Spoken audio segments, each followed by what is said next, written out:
1999년 EBS 드라마 내 꿈을 펼쳐라로 데뷔한 남궁민은 여러 작품에 단역으로 출연하며 얼굴을 알려나갔습니다. 그중 2001년에 개봉한 영화 번지점프를 하다와 2002년 영화 나쁜 남자는 짧은 분량에도 꽤 연기에 집중하는 모습을 보여주었죠. 단단히 빚은 것 같은데? 2002년 남궁민은 웬만해선 그들을 막을 수 없다의 후속작이었던 SBS 시트콤 대박가족에 출연하며 기대를 모았지만 처참했던 시청률로 인해 그리 얼굴을 알리진 못했고 이후 드라마시티나 베스트극장 같은 단막극 중심의 활동을 이어나갔습니다. 사랑받는 건 고마워해야 될 일이에요. 그러던 중 윤사마 배용준을 닮은 외모로 주목을 받으며 여러 예능 프로에도 출연하는 등 뮤직뱅크의 MC까지 맡으며 젊은 층에서는 어느 정도 인지도를 쌓을 수 있었죠. 네, 300회 특집 생방송 뮤직뱅크. 수현 씨. 네. 수현 씨는 겨울하면 생각나는 게 뭐예요? 2005년 남궁민은 드라마 장밋빛 인생을 통해 KBS 연기대상에서 인기상을 받으며 서서히 배우로서 자리를 잡아가기 시작했고 방금 중국 순회 공연을 마치고 돌아온 개벽다구입니다.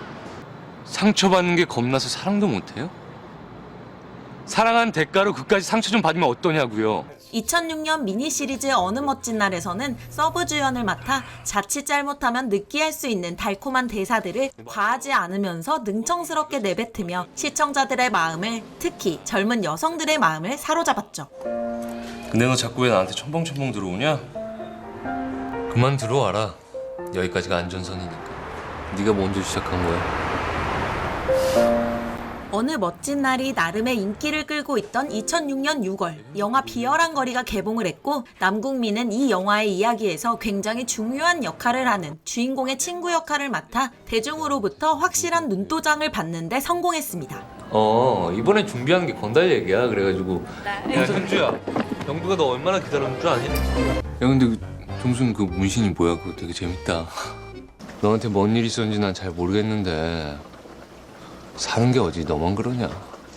이렇게 배우로서 어느 정도 자리를 잡은 남궁민은 이후 공익근무 요원으로 복무하며 훗날을 기약했고 2010년 드라마 부자의 탄생으로 활동을 재개했습니다. 그리고 다음해 드라마 내 마음이 들리니가 인기를 끌면서 서브남주 복마루 역할로 출연한 남궁민은 마루아리를 하는 시청자들을 만들어내며 성공적인 복귀를 할 수 있었죠. 아, 나 배고프다. 돈 있어? 밥 좀 사줘.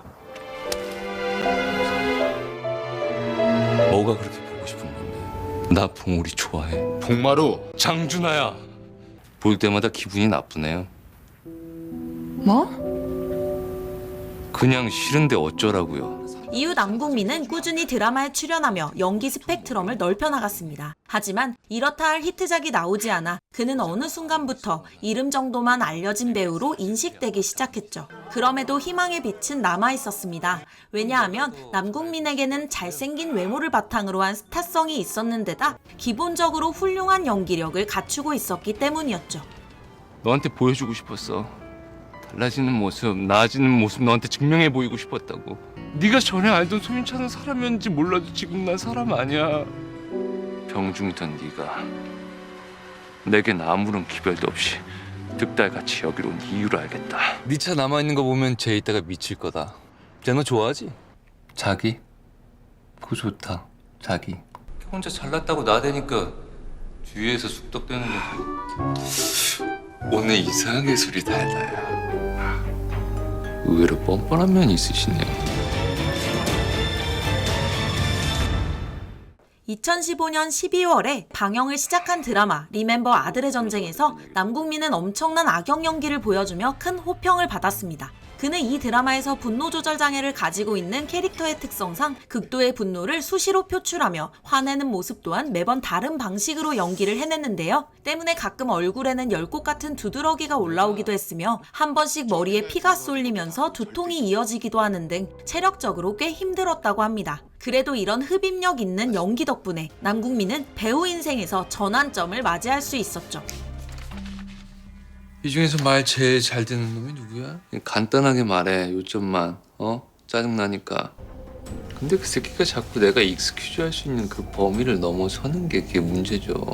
귓구멍 막혔어? 서진우 동선 체크하고 있어. 알았어? 당장 내 앞에 내려와! 당장! 총격이라도 받았어? 내가 그런 사람 하나 죽였는데 왜 다들 나한테만 지랄이야! 이후 남궁민은 미녀 공심이에서 그동안 자주 해왔던 서브 주연이 아닌 메인 주인공으로 출연하여 드라마를 성공적으로 끝내며 자신의 입지를 확실히 다졌고, 와! 진짜 큰일 났어. 이거 어떻게, 할머니 이거 어떻게 해요 진짜.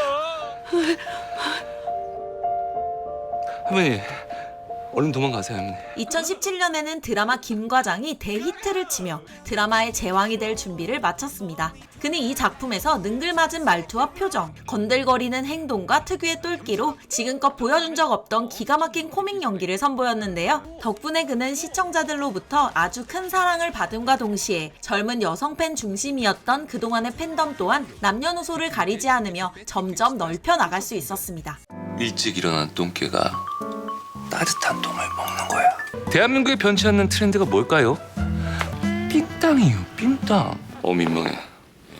이게 무슨 구태의연한 분위기예요. 추석 때는 조품 영화 마지막 장면도 아니고. 인생이 다 삼류 영화 같은 거지. 사랑도 명예도. 그게 무슨 말씀입니까? 그게 무슨 좀 너무 티나게 놀라는 것 같잖아요. 이거. 세상에서 가장 발빠른 대처는 가장 발빠른 도망이에요. 네. 같은 해 드라마 조작에서도 훌륭한 연기를 선보였던 남궁민은 KBS와 SBS 연기대상에서 남자 최우수상을 동시에 수상하기도 했는데요. 그리고 다음 해 드라마 훈남정음이 저조한 시청률을 기록하긴 했지만 다음 작품이었던 드라마 닥터 프리즈너가 인기를 끌었고, 장르물을 만나 제 몸에 딱 맞는 옷을 입은 것 마냥 그는 미친 듯이 활개치는 훌륭한 연기로 시청자들에게 높은 몰입감을 선사했습니다. 지가 직접 와서 지병을 지 입으로 까발리게 만든 다음에 바닥까지 끌어내려서 아무것도 없을 때 터트려봤자 금방 묻힐 겁니다. 네, 그렇다면요. 그렇다면 뭐 어쩔 건데요. 2019년 12월에 방영을 시작한 드라마 스토브리그는 시청률뿐만 아니라 사회 전반에 걸쳐 높은 화제성을 띠며 큰 인기를 끌었습니다. 특히 출연 배우들에 대한 연기 호평이 쏟아졌고 그 중심에는 남궁민이 있었는데요. 덕분에 그는 이 드라마로 SBS 연기대상에서 대상을 수상하는 등 여러 시상식에서 상을 휩쓸며 마침내 드라마의 제왕으로 등극할 수 있었습니다. 조금이라도 제대로 된 조직이면 말을 잘 안 들어도 일을 잘하면 그냥 놔둡니다. 어떤 사람은 산후에서 태어나 놓고 자기가 산후탈을 친 줄 압니다. 그럴 필요는 없지만 자랑스러워하는 꼴은 보기 좀 민망하죠. 이 협상이 어떻게 끝날지는 모르겠지만 앞으로는 본인이 그때그때 정신을 차려서 계약을 하십시오. 작년, 재작년에도 제일 못했고 그래서 제일 적은 연봉 받고 있습니다. 안 그래도 적은 연봉을 깎고 또 깎으니까 하도 못 살겠다고 난리여서 미미한 제 연봉이라도 한 숟갈씩 떠주면 좀 낫겠다 싶어서. 1년 뒤 드라마 낮과 밤에서 남궁민은 난해한 이야기로 자칫 망할 수도 있었던 극 자체를 사실상 단독으로 하드캐리하며 극을 이끌어 나갔고, 여기서 탈출할 수 있는 마지막 기회야. 우리 둘이 사라져야 이 슬픈 이야기가 끝날 수 있어. 2021년 드라마 검은 태양에서는 극을 이끌어 나가는 엄청난 파워와 독보적인 존재감으로 한동안 처참한 수치를 기록하던 MBC 드라마의 체면을 세우며 남궁민이라는 배우의 가치를 증명해냈습니다. 때문에 그의 MBC 연기대상의 대상은 당연히 남궁민의 차지였죠. 이게 사지를 건너온 사람에 대한 예우입니까? 난 그 배신자를 찾기 위해 내 기억을 스스로 지운 거야. 다행히 이전의 기억들은 여전히 머릿속에 생생합니다. 특히나 팀장님과 있었던 일들은요. 참고인 조서를 요즘엔 이런 데서 꾸밉니까? 뭐 하는 겁니까 지금? 제가 아까 분명히 2022년 변호사 드라마 홍수시대에 남궁민이 출연한다는 이유 하나만으로 1,000원짜리 변호사는 큰 관심을 모았는데요. 방영이 시작되자 역시 남궁민이라는 찬사와 함께 인기 고공행진을 펼치며 여전히 그는 드라마 제왕의 자리를 지키고 있습니다. 증인은 사건 당시에 술 마신 상태였죠. 증인 평소에 소맥 아닙니까? 참고로 저도 소맥 굉장히 좋아합니다. 1,000원 깔끔하잖아. 난 깔끔한 게 좋던데. 아니 근데 제가 당신 새끼도 아닌데요. 왜 자꾸 새끼라고 해요, 새끼야. 전과 사범 소매치기말을 누가 그렇게 쉽게 믿을까요? 이명호 씨가 아무리 그런 식으로 주장해도 그건 본인만의 주장일 뿐 진실은 아무도 모르는 거 아닙니까? 문필름이었습니다. 구독과 좋아요는 다음 영상 제작에 큰 힘이 됩니다. 감사합니다.